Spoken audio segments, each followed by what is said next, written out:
Hero Library. Yan. Opo ka po dyan. Hot seat. Ganyan po talaga yung nag-birthday dito.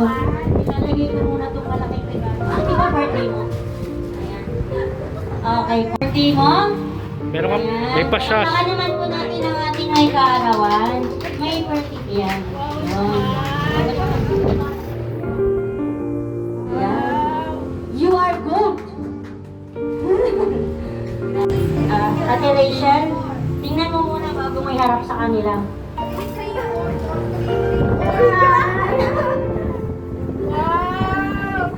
Ayan. Ma'am Sheena, maraming salamat po sa kape ng Ate Rachel. Sa account token rin. Ayan, at okay, kanta muna tayo, Pastor, ng happy birthday bago po mag-blow ng ayan, chan. Magkape ka. Ha? Ang sarap ng kape na yan. Happy birthday to you. Happy birthday to you. Happy birthday, happy birthday. Happy birthday to you. Happy birthday to you. Happy birthday to you.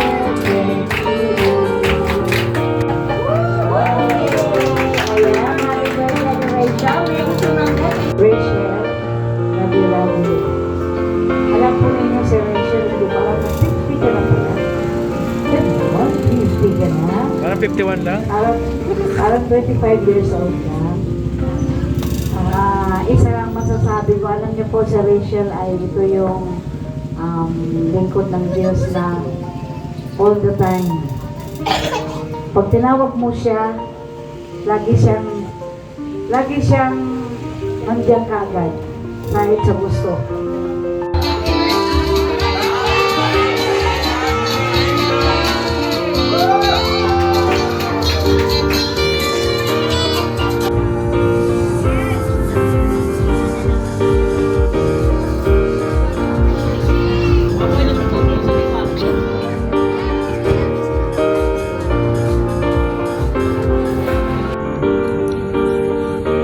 Happy birthday to my sister in Christ,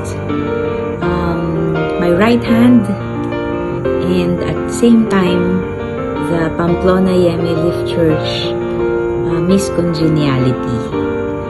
Rachel, happy birthday, more years to come, and please continue to serve the Lord in His glory. Thank you and happy birthday! Happy birthday, kapatid na Rachel. Wish ko na patuloy kang bigyan ng Panginoon ng kalusugan, patuloy niya ibigay ng Panginoon ang lahat ng iyong mga hadikain sa buhay, Panginoon. At wish ko rin na sana matupad ang pangarap mo na maging diakonesa sa ating iglesia.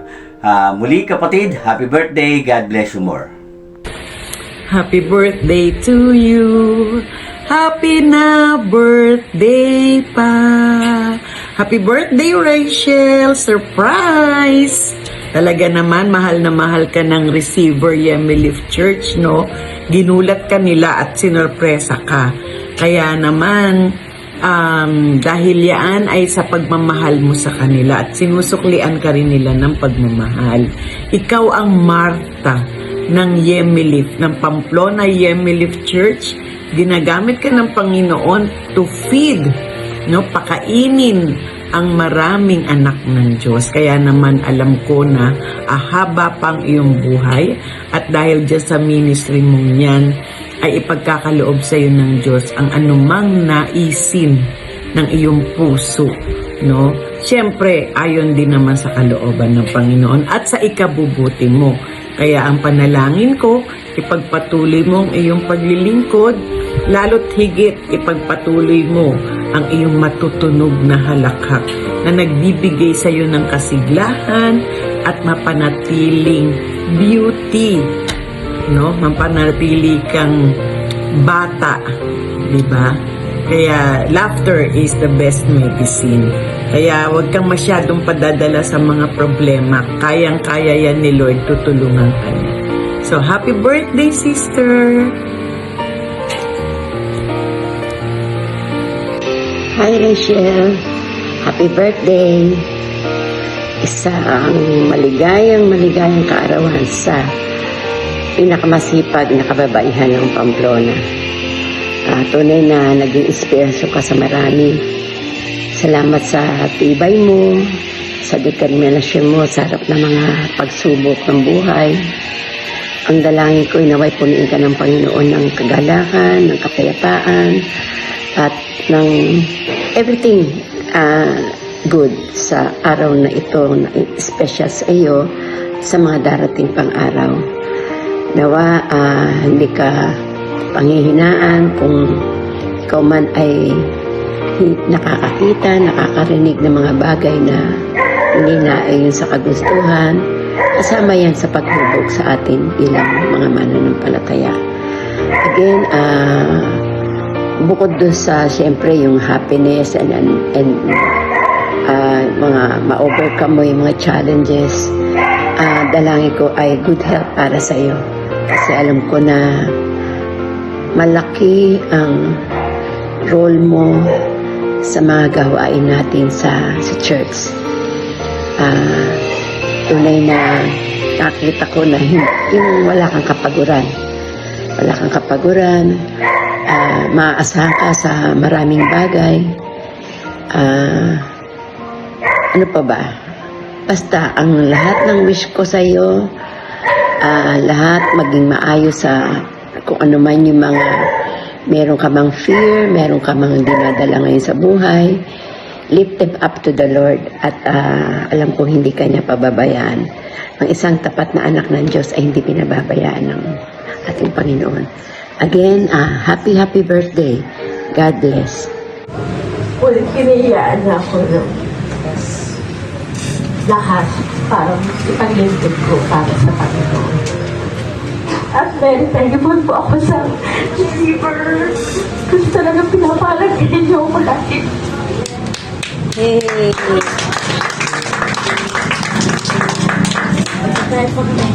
Marami po talagang magmamahal sa akin. Sabi ko nga, napaka-bless ko dahil marami akong kaibigan, marami akong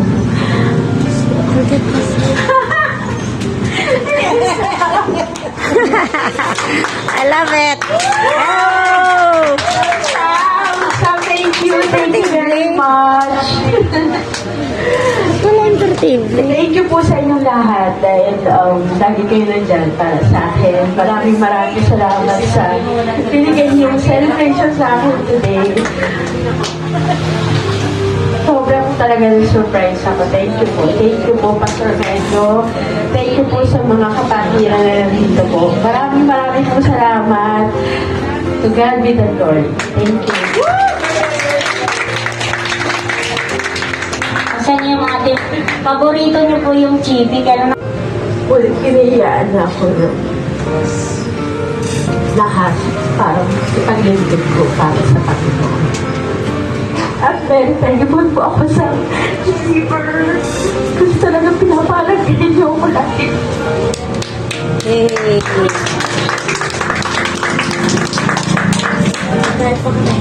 Marami po talagang magmamahal sa akin. Sabi ko nga, napaka-bless ko dahil marami akong kaibigan, marami akong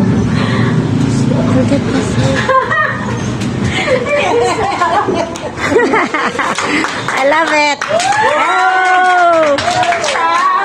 Thank you very much. Thank you po sa inyong lahat dahil lagi kayo nandyan para sa akin. Maraming salamat sa binigay niyong celebration sa akin today. Sobrang talaga surprise ako. Thank you po. Thank you po, Pastor Medyo. Thank you po sa mga kapatiran na nandito po. Maraming po salamat. To God be the glory. Thank you. saan yung ating paborito niyo po yung chibi? Gano'n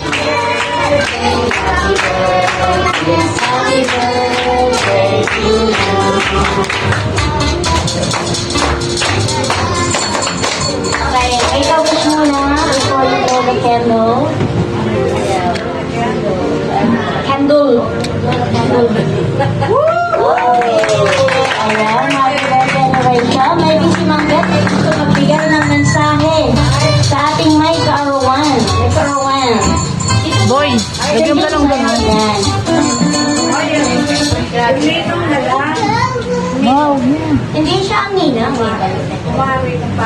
Sam, would you like to give a message for Rachel? Yeah? He doesn't want to give the message. He just want to give the envelope. You like it? You like it? You greet your sponsors. Okay. Rachel, love you. Alam po ninyo si Rachel, hindi ko alam na 50 ka na pala. Ganon, 50 ka na.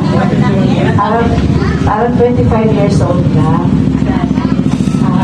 Isa lang masasabi ko, alam niyo po si Rachel ay ito yung lingkod ng Diyos na all the time. Pag tinawag mo siya, lagi siyang nandiyan kagad kahit sa gusto. Talagang pagka may kailangan ka, andyan siya. Kaya kahit sabi niya, wala akong maibigay sa inyong pera eh. Maibigay ko sa inyo ay paglilingkod. Palagpakan natin ang ating mabait, masipag. Oo, masipag yan. Lahat ng mga members ng church ay talagang nilulutuan niya. Gusto ko malakas na palakpak para sa kanya. Para sa kanya.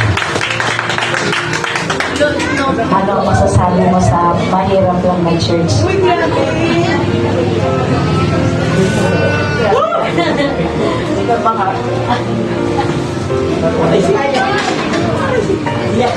Thank you po ako sa inyo lahat. Okay, kiss you. Wala talaga akong salamat kasi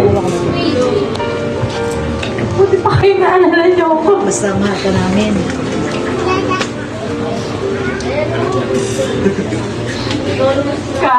Kahapon yung birthday ko. Pero sabi ko nga dapat birthday ko, pahinga lang ako, pero kinigay ko pa rin yung paglilingkod ko sa Panginoon. Dahil kahapon may gawain po sa Pamplona, ginawa po yung district conference. So, 5 a.m. pa lang po nandun ako sa church para magluto. Sabi ko nga, mas okay sa akin. Hanggat kaya ko, hanggat malakas pa ako. Ibibigay ko yung paglilingkod ko, yung ministry ko sa Panginoon. Amen. Hindi man ako